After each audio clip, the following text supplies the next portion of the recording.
Thank you for being honored. Over to you, Bhopal. Yeah, please. Memento Kadachach Nanga Kalamla. Good evening, friends. Thank you, MMA and Group Captain Vijay Kumar and Group Captain Venkatraman and the entire team for giving us this opportunity. And I am always blessed to be here because it gives me the purpose to read a book, internalize a book, and then kind of share it among all of you all. Also, I want to thank Ramki and Sandhya, my panelists for today, who've taken time to read the book so that we can dwell into that book in your midst. I've often wondered what differentiates, say, somebody like an Elon Musk and maybe some of us here, or most of us here. Does he have more hands than we have? Is he physically endowed with something more than what we have? Is his brain twice the size of any of what we have? Or is there something that he possesses? Is there some secret that he has learned to unlock, which we are still kind of on the journey? And I think that's what I'm constantly in search of. How do we become better? And in that journey, I chanced upon this book. The title actually hit me in an airport lounge.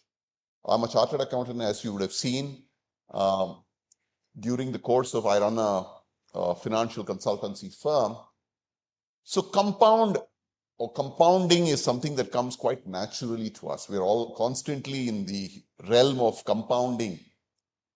But our compounding so far that I have understood is mostly in numbers, in money terms, right? So we've constantly been talking about compounding of wealth, compounding of whatever. Okay? But when I stopped to read the book, I found that he was talking about money too, but that was a very, very small component. And his concept of compounding was way beyond just wealth. So I picked up that book, and I'm glad I picked up that book. But before I dwell into the book, I have a small 5-minute introduction, which I will do, then I will take the panelists on board. Darren Hardy, as we speak today, is a 54-year young individual. He's an American author.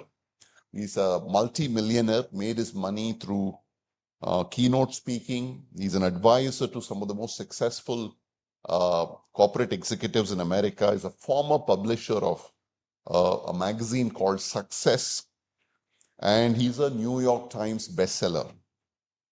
He has written, apart from Compound Effect, he has written a book called The Entrepreneur Roller Coaster and Living Your Best Year Ever. In Compound Effect, Darren Hardy argues that very small but consistent actions multiplied over reasonably long periods of time provides quite an extraordinary result in any area of work. Like I said, I largely imagined this from a monetary perspective, but the book is all about non-monetary aspects of how one can become much better in what they are doing, what they want to do in life. Provides practical ideas across a wide variety. I'm going to give a quick glimpse about what this book is all about. That no way kind of precludes you from please buying the book. Please do buy the book. It's an excellent book to read. He says the choices that we make determine the destiny. And he's not talking about big choices. He says small choices that we make quite unconsciously on a day-to-day basis can eventually become a very large, for instance, if we are used to having a mid-morning coffee every day, he says if you want to get into good health, if you knock off that mid-morning one coffee, which is quite inconsequential in any of our minds, He says over the next 10 years, you will see significant difference in your health. Unfortunately, what many of us do is we avoid the coffee for maybe a couple of days and then go and weigh ourselves again and say it's not working. So coffee is not the reason why my weight is not losing. So he says small decisions, small choices are very, very important when you make, whether it's about health or money or a relationship. They compound over a period of time quite dramatically. So the thing to remember is you have to give time. He says habits are the engine, right? Good habits will propel you to great success over a period of time. Bad habits will do exactly the opposite of that. Habit is nothing but a thing that you repeat quite unconsciously. You don't need to even think about it. It happens quite. Third, he talks about momentum. He says, can you do this action in a disciplined manner? Right? We're talking about good health.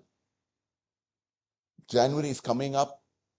I have a friend who runs a gym. He's super excited because he says we have a record number of people who will run in between the 25th of December and 5th of January and pay their annual subscription. And after the 15th of January, 90% of them will never see them again till the next December. So he's super happy with. And he once told me, I wish December came a couple of times a year.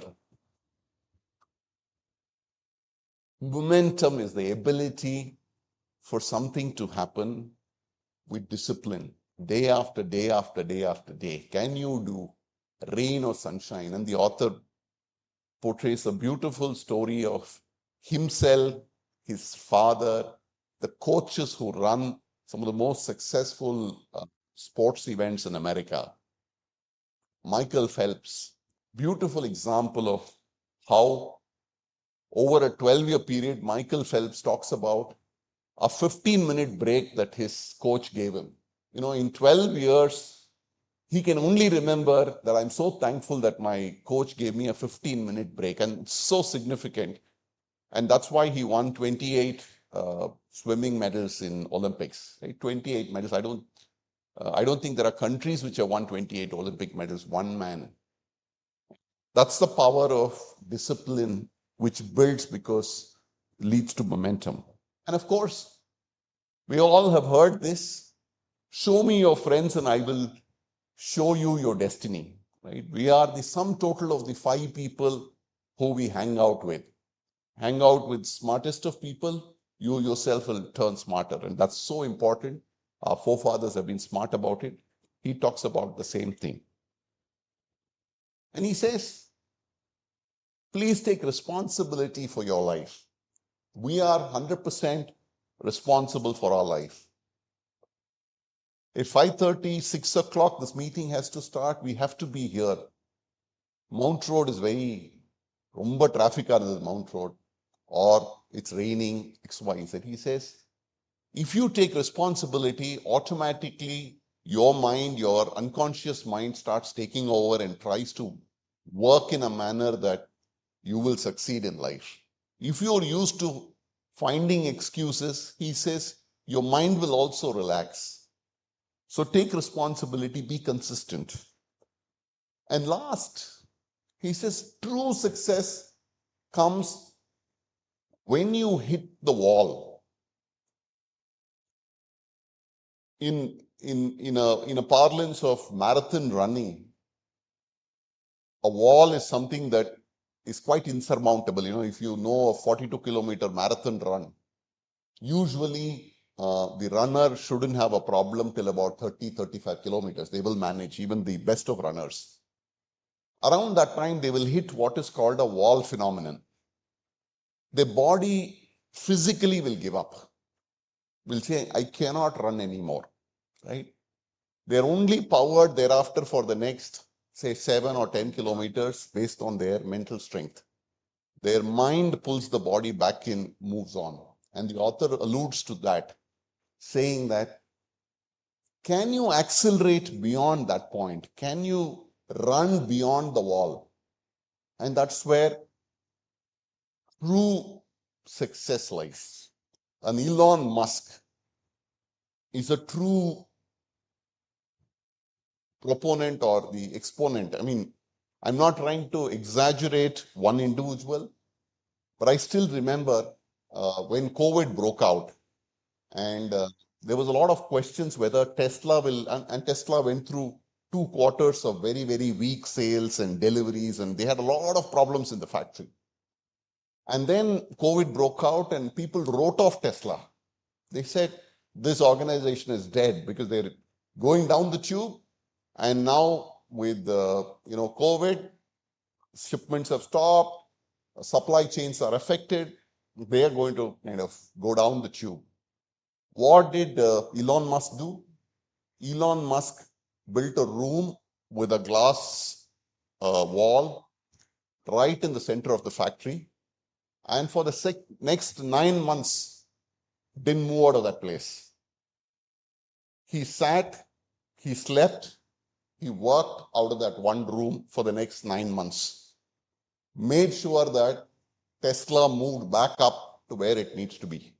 So that's the wall that one needs to overcome. That's the commitment, that's the passion that one needs to kind of embody. I'm just giving this as an example. All in all, a fantastic book in terms of giving this whole concept of how do we move to the next orbit of what we are seeking to be in terms of whatever we are, efficiency, money, relationships, all of it can move there. So that's what this book is about. I'm sorry for a little bit elaboration on this, but I thought it's good to get the context. But I'm going to go over to my esteemed panel who are here, and I'm going to ask them. And I always, this session is not about reproducing this book. This session is about understanding the book from each of their rich experience in life. So please help me as I invite them to. Yes, I'm going to start.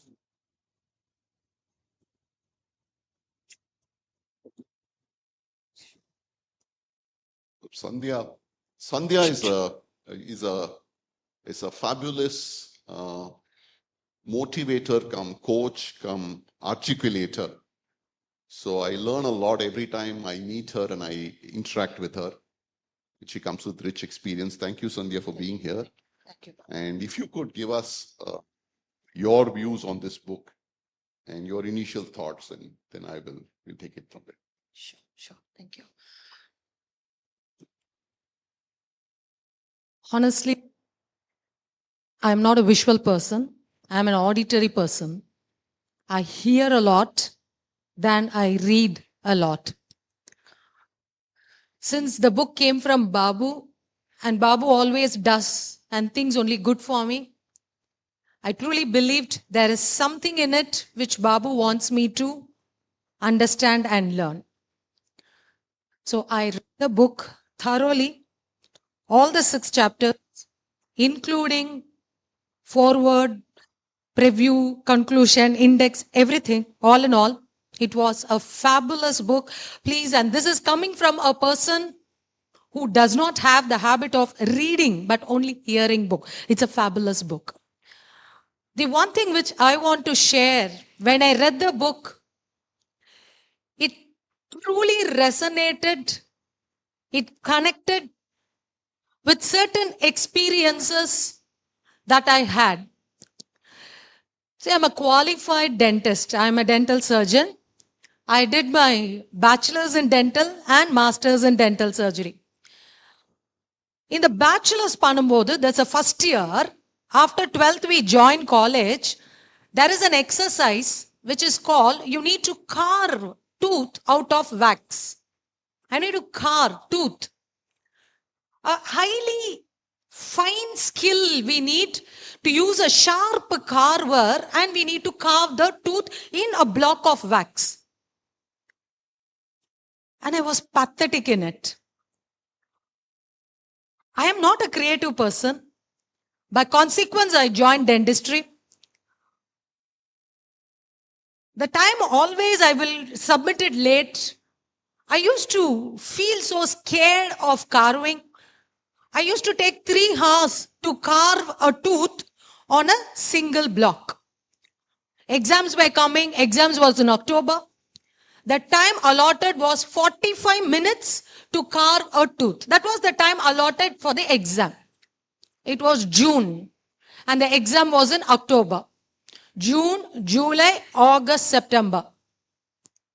I was a bright student. Otherwise, I was scared whether this practical of tooth carving will put my mark down. I didn't know what to do. I just asked my mother. My mother is a music teacher, Veena teacher. When they come for music class, she just doesn't start with the day's lesson. She revises the entire fundamentals from Sarli Varsai, Dhatu Varsai, everything, every class, and then she goes. And I grew up seeing this, that she revises everything, every class. I just picked up that June to September, every day, I dedicated 20 minutes to sit and carve the tooth after I come back from college. That is it. I didn't analyze the results. I didn't see whether the tooth was beautiful. Nothing. Only 20 minutes I dedicated to carve the tooth, and I was able to complete the tooth carving in the 45 minutes during the final exam. So when I read the book, I found a similar experience which I have experienced during my college days, and I'm talking about way in 1997. Now, don't guess my age. It was in 1997. So it is a very close experience which showed me anything you repeatedly do it, regardless of how many hours, even for 5 minutes, 10 minutes, you repeatedly do it, it's 100% sure shot you're going to be successful. So that message was coming out from the book like a flower blooming. The message was throwing it up. So a very strong message for the student community who are here. Nothing is considered to be hard. Nothing. We don't need knowledge. We don't need talent. We don't need great skill.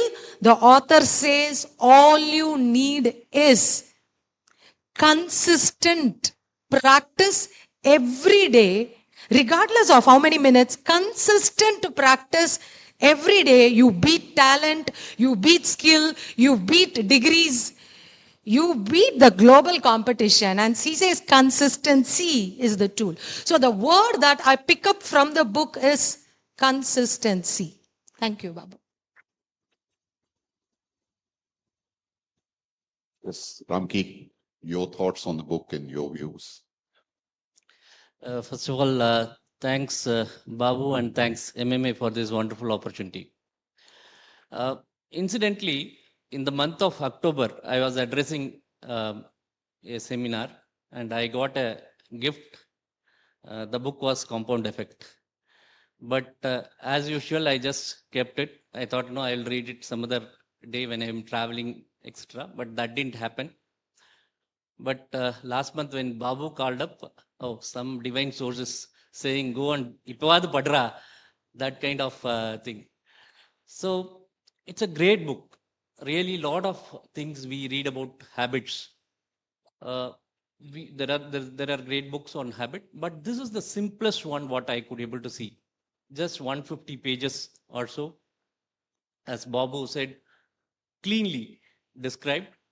Mostly it is a kind of story book. You will never see that as if you are doing something on the in terms of reading a book with so much of lectures or impractical things. All you could able to see is start with some kind of inspirations, etc. What I could able to sense is some we could able to, as Dr. Sandhya has said, most of the thing we could able to resonate. In our life, we could able to resonate lot many things.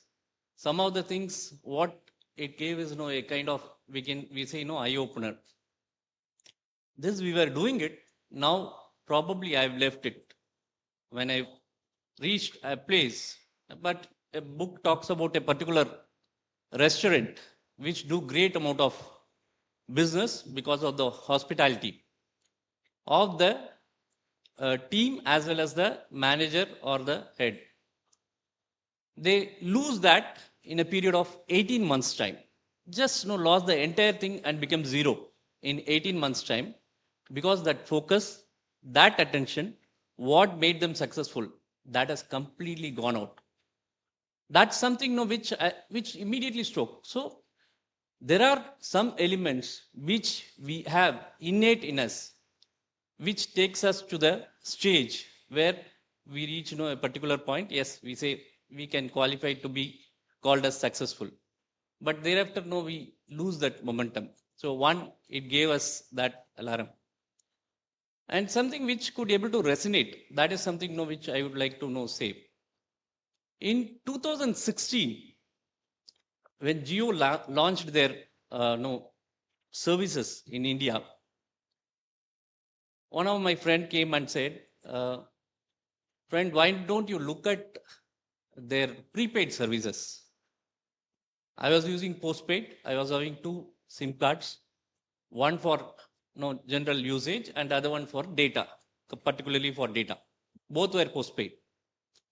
And I said, immediately my response was like that, Array, prepaid, that is not for us, just someone who is there, he uses just like that. Prepaid may not be qualitative also, the signals may not be good.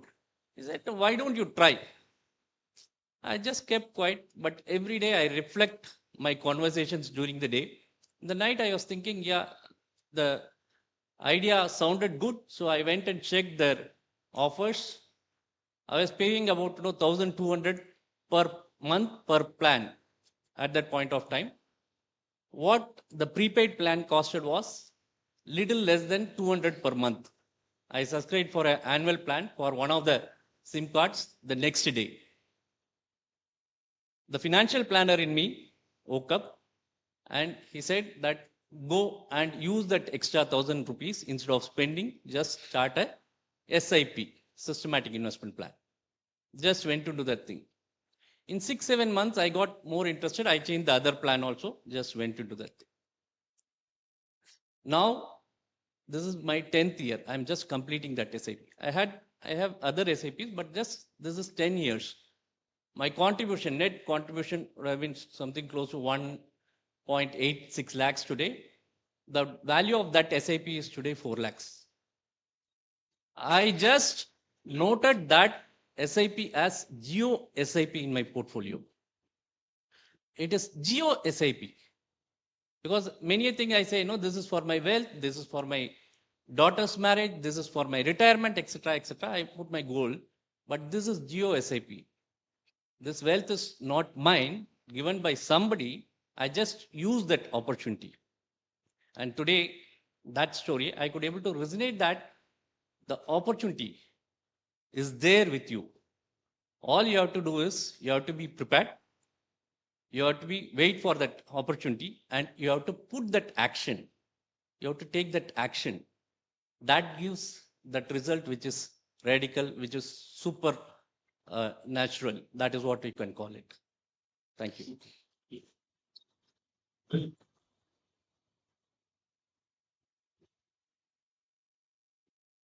Often one thing that stood out for me, and I just wanted to share that learning out of this book, is that whenever we meet people, we make a decision.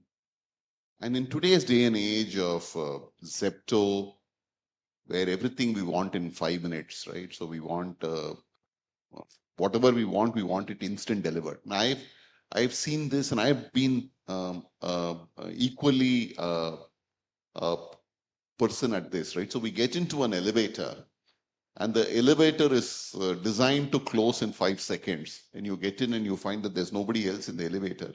You'll press the close button. The elevator is designed to close in the next 4 seconds, but we don't have patience even for that 4 seconds to wait. So we go press that close the door button. All of us do.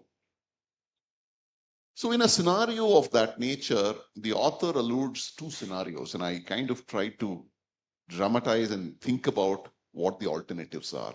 So he says, there could be two individuals. One individual is reasonably knowledgeable. He's doing his vocation. He is asked to do one additional hour of work for which he will be paid 5,000 rupees every month. No additional knowledge needed, no additional capabilities need to be built. He will be paid that 5,000 at the end of the month. There is another person who is asked to spend that 1 hour every day, for which he will need to keep upgrading his skills, like many of us, right? Many of us in the last 12 months, 18 months, have started trying to figure out what this AI is, what this ChatGPT is, what this perplexity is, right? So we're using a little bit more of our gray cells and updating ourselves, moving, hopefully learning the new ways of what the world is. So the second option given is you've got to constantly upgrade, constantly work more, learn more and use more. And for which that gentleman is given 10 rupees per week. Okay, 5,000 per month, 10 rupees per week. And I'm asking you this question. As a rational human being, which option would you choose? All of us will choose the 5,000. Don't tell me the 10 rupee option, right? But I'm going to read the numbers for you as it goes. The only trick is, because the person on the other side, 10 rupees, is upgrading himself. So his rate of earnings are going to go up at the rate of 10% every week. Okay, that's the thing I didn't tell you. But even then, I think 90% or 99% of us will choose, because 5,000 yenga 10 rupees per week. 5,000 is per month, 10 rupees is per week. But I'm going to read the numbers for you so that you start understanding why compound effect is a very important concept to think about the next time you make a non-financial decision also. So in this event, at the end of first month, at 10% compounded, 10 rupees becomes 51 rupees at the end of month 1. And his friend who has chosen the other option has walked away with 5,000, right? So now the family is thinking, oh, this guy is a loser. 51 rupees. Where is 51? Where is 5,000? End of month 2, the 51 rupees is moved to 126 rupees. His friend has made 5 plus 5, 10,000 rupees. So still a loser. Month 3, 126 has become 235. Man, he has taken a raw deal. No way. His friend has got 15,000 on the other end. Goes on month. At the end of 12 months, his friend has made 60,000. But thanks to a little bit of compounding, this option 2 person has 15,541. Still looks like a bad deal, right? But at the 16th month, the friend has 80,000 rupees and the option 2 person has 86,000 rupees. Almost the same money. 24th month. Option 1, the guy who's collecting 5,000 rupees every month, has 1,20,000 rupees. Can anybody guess what the second person will have in his kitty? Yeah, any other guesses? 22 lakhs. So that's what compounding does. Many a times, because we as human beings have this urgency for quick results, we take decisions that benefit us in the very, very short term. not necessarily looking at the long-term effect. And many of these long-term effects can be quite extraordinary. And this book to me was a wake-up call of such nature, that if you're willing to invest and not concerned with immediate benefits. I don't know whether you've heard of this marshmallow experiment.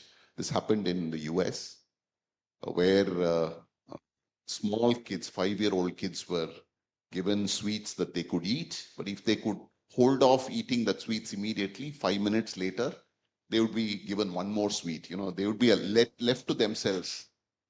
And if they're able to hold on to their urge to eat that, they would be given one more sweet.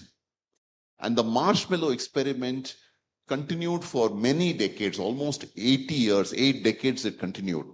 And one of their findings is that kids who had the ability to hold off, who had the willpower, 5-year-old kids, right? We're not talking about adults, 5-year-old kids, who had the ability to withstand the temptation of eating that marshmallow for just 5 minutes, made bigger success in life than kids who immediately grabbed it.